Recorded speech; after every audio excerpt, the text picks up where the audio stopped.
prinsip sholat subuh itu, 2 rakaat sebelumnya bukan hanya menghadirkan teman-teman sekalian, pahala yang begitu banyak, tapi keberkahan dalam beraktivitas. Orang-orang yang mengejar 2 rakaat sebelum subuh ini, kalau dia sempat berdoa di dalam sujudnya, yang terakhir, ini kasus yang terakhir, ini yang paling menarik. Nabi dalam perjalanan, kemudian di situasi dini hari, sudah sholat malam dan seterusnya, Nabi minta Bilal berjaga. Riwayatnya sahih, Bilal kamu berjaga. Kata Bilal, saya ikut tidur ya Rasulullah, nanti saya bangunkan semua. Kata Nabi, kamu berjaga. Saya ikut tidur ya Rasulullah, baiklah kamu tidur. Tapi sebelum subuh kamu bangun.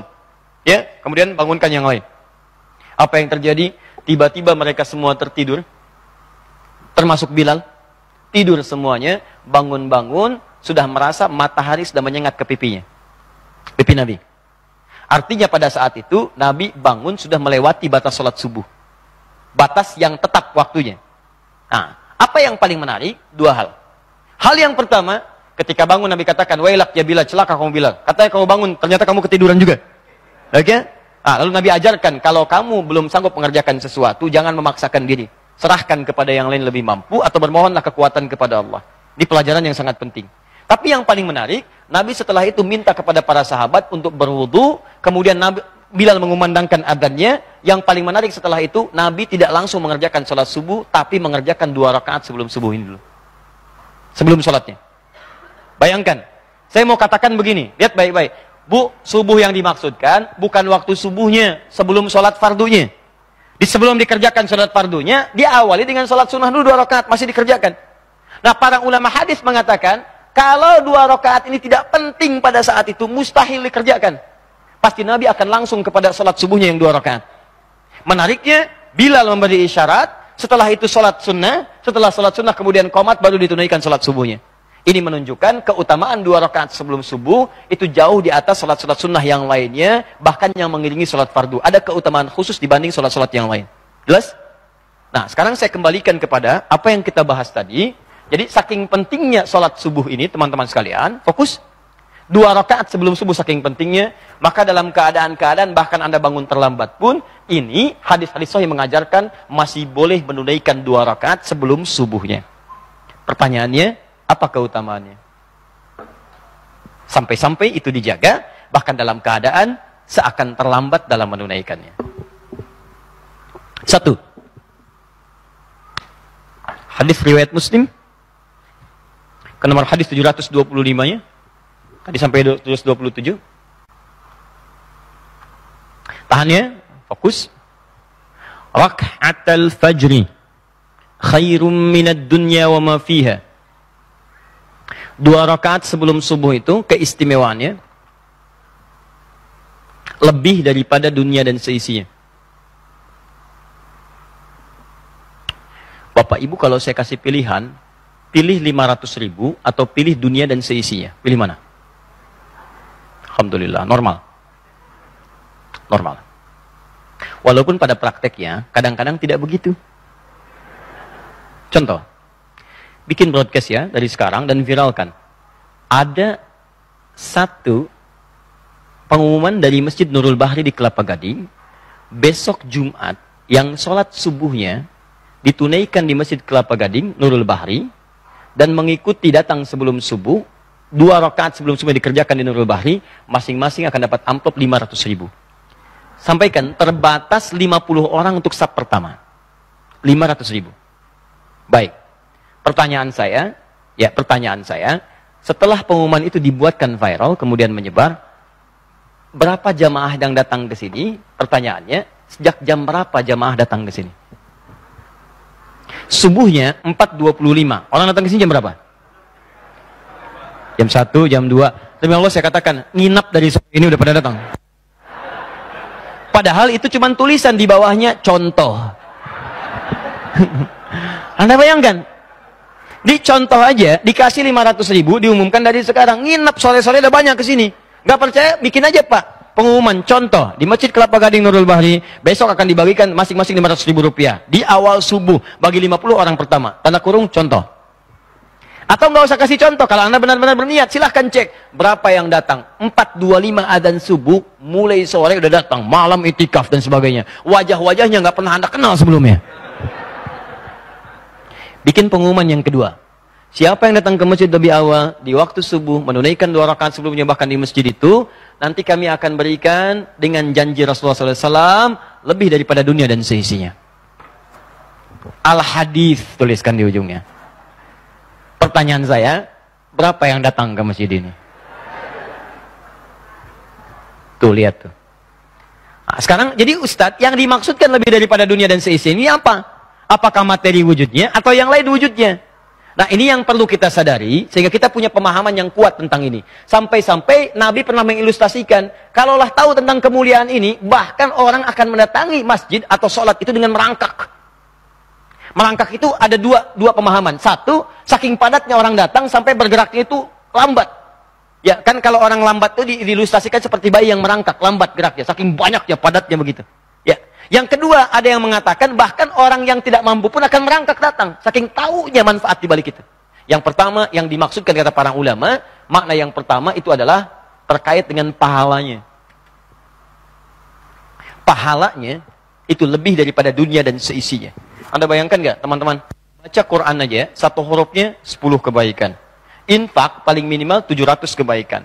Datang ke majelis ilmu, mendapatkan pahala 700 kebaikan. Tapi kalau 2 rakaat sebelum subuh, langsung jumlahnya lebih daripada dunia dan seisinya. Bukan 10, bukan 20, bukan 100, bukan 700. Lebih daripada dunia dan seisinya. Maksudnya, susah ngitungnya. Banyak ya? Banyak pahala.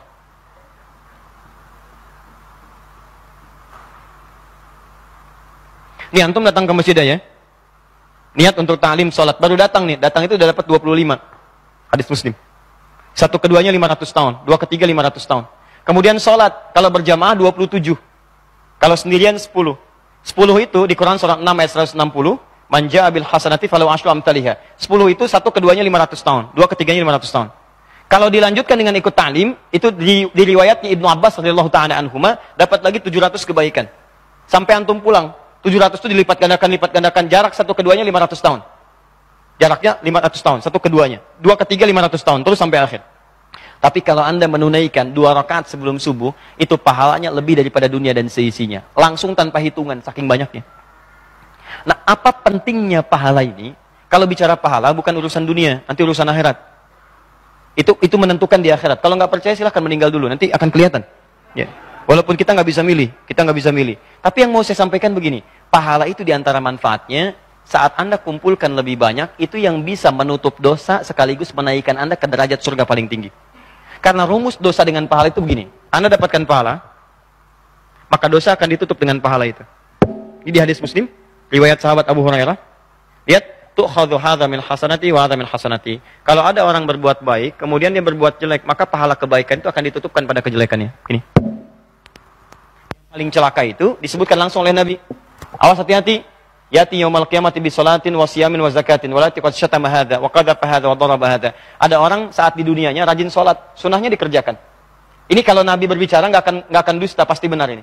Jadi ada yang rajin salat, rajin puasa, rajin zakat. Cuman sayang, wa yati qad syatama hadza, dia juga rajin mencela orang. Jadi kalau Nabi katakan begitu akan terjadi. Orangnya rajin salat, cuman senang juga mencela orang.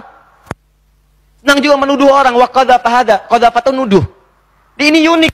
Kalau orang nggak sholat, karena dia nggak sholat. Tapi ini orang sholat, tapi bisa mencela. Mudah sekali cara orang. Mudah menuduh orang. Wa daraba hadza, senang berselisih. Nah, nanti di akhirat bagaimana? Tu'khadhu hadza min hasanati wa hadza min hasanati. Kalau ada orang sholat, kata Nabi, kemudian mencela orang lain, maka pahala sholatnya akan diambil, diberikan pada celanya. Untuk menutup dosa celaannya. Misal sekarang ada orang ikut taklim nih. Begitu keluar, ada orang lewat, nggak ikut taklim. Dibicarakan. Lihatnya, iya kayak ahli surga aja ya, iya. Gak ikut ta'lim kayak kita ya, iya. Misal. Nah, itu 2 orang ketika bicara, dipindahkan pahala ta'limnya kepada orang tadi. Datang yang satu bertanya, kenapa? Itu tuh orang itu, gak nyangka ya, nyangka. Ketika Anda bilang tidak nyangka, Anda sedang menyangka, pindah pahala. Yang keempat mengatakan, alhamdulillah saya tidak Ustaz, alhamdulillah. Tidak seperti 3 orang itu tuh senang membicarakan orang lain. Nah. Itu ketika bicara demikian, pindah lagi kepada orang itu. Di rumusnya, ketika Anda kerjakan kebaikan, Anda melakukan keburukan, maka yang baik ini akan otomatis menutup yang buruk. Tutup. Kalau baiknya masih unggul, salahnya, amal solehnya tinggi, salahnya hilang, maka surga baginya. Kalau ini nggak bisa nutup, solehnya kurang, salahnya masih banyak, maka neraka untuknya. Salah dengan soleh seimbang, maka ditempatkan di Araf namanya, bukit tertinggi antara surga dengan neraka. Karena itu ketika Allah menerangkan tentang surga pertama kali dalam Al-Quran, di Quran surah kedua ayat 25, maka disebutkan iman dan amal soleh. Wabashiril ladzina amanu, berikan kabar pada orang-orang beriman itu, wa amilus solihat, dan dia telah mengumpulkan pahala dengan amal soleh. Annalahum jannatin tajri min tahtihal anhar. Dengan amal soleh itu, maka kami siapkan surga terindah untuknya dengan segala keindahan di dalamnya. Pertanyaannya, lihat sini. Berarti untuk Anda masuk ke surga itu, Anda membutuhkan pahala. Nah, sekarang pertanyaan saya, siapa yang sudah merasa terjamin masuk surga? Tidak ada yang merasa terjamin. Artinya, ini ada yang unik teman-teman sekalian. Saat bersamaan, Anda merasa dosanya banyak. Juga merasakan pahalanya belum cukup ke surga. Nah, yang jadi pertanyaan adalah, kan ini dunia akan kita tinggalkan, dan kita sadar itu. Kita akan wafat. Cuma 2 rakaat modalnya. Maka ketika dapatkan itu, nih, dosa Anda seperti apa sih? Kalau dosa Anda sepenuh dunia, sepenuh bumi, kerjakan 2 rakaat sebelum subuh. Sepanjang bukan dosa besar. Sepanjang bukan dosa besar. Istighfar di situ, mohon ampunan, sujud dengan benar. Dan yang dimaksudkan sholat 2 rakaat itu bukan sekedar sholat. Ada nanti cara-caranya, itu yang akan kita bahas. Ada caranya, ada rukunnya, ada bacaannya, ada apa yang harus dimohonkan, apa yang kemudian harus ditepikan. Ada. Jika benar Anda kerjakan semua ini, maka diberikanlah oleh Allah lebih daripada dunia dan seisinya. Jadi kalau pahala ini diberikan, dosa Anda yang bertumpuk pada hari itu hilang beberapa bagian. Hilang. Apalagi saat mengerjakan amalan ini, Anda bertobat dari dosa-dosa yang pernah dikerjakan, termasuk dosa besar. Maka Anda berpeluang habis semua dosa itu. Dan mungkin seperti yang pernah terjadi di satu tempat. Ini viral kisahnya. Ya, Masya Allah. Dia seorang yang sangat buruk perilakunya. Kemudian tiba-tiba dia pengen sholat.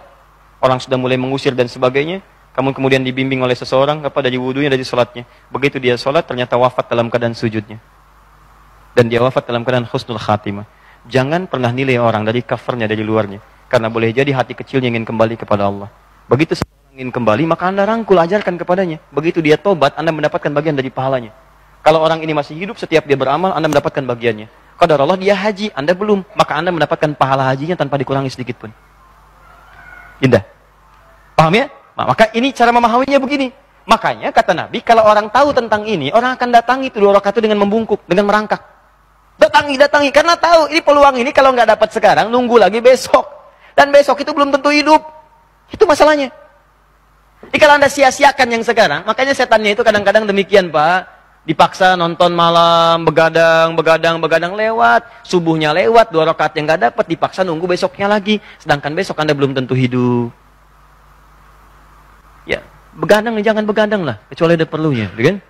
Nabi juga begadang, ya kecuali ada perlunya. Ada perlunya, silahkan. Diskusi dengan sahabat, dan selesai, beliau istirahat. Jelas sampai sini? Nah, jadi, kenapa ini sholat? Kita harus paham sampai ke titik ini. Sampai ke titik yang paling dalam. Kenapa dikejar? Kenapa masih ditunaikan? Kenapa seakan-akan terlambat, tapi masih ditunaikan juga? Karena yang diburu, bukan cuma 2 rakaatnya, tapi keutamaan di baliknya.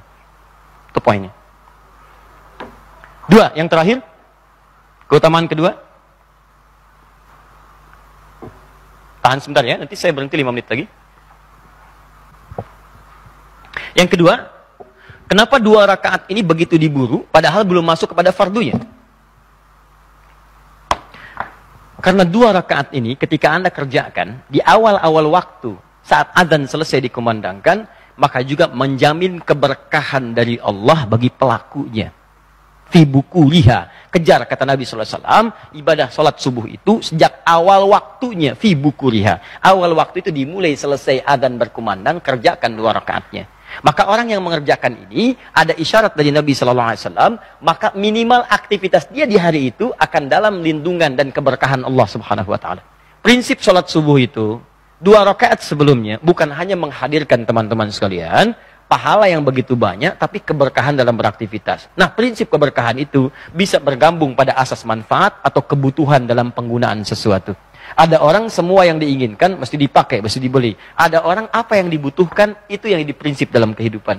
Maka kalau Anda seperti itu, hidupnya akan enak. Haus itu butuh minum. Minuman apa saja yang halal dan baik, dia akan minum. Beda dengan orang, ada air bening, ada jus ada, tapi minta yang macam-macam. Saya pengen buah naga yang dari Hong Kong. Silahkan sana. Jelas ya? Ya. Maka keutamaan yang terakhir, saya tutup. Sebelum saya bahas bagaimana cara menunaikannya. Keutamaan yang ketiga, orang-orang yang mengejar 2 rakaat sebelum subuh ini, kalau dia sempat berdoa di dalam sujudnya, atau di satu di antara 4 posisi dalam salatnya, yaitu saat berdiri, saat ruku, saat sujud, dan sesaat sebelum salam, walaupun itu membaca surat-surat yang ringan dan mudah, maka teman-teman sekalian, doanya berpeluang akan cepat dikabulkan oleh Allah Subhanahu wa taala.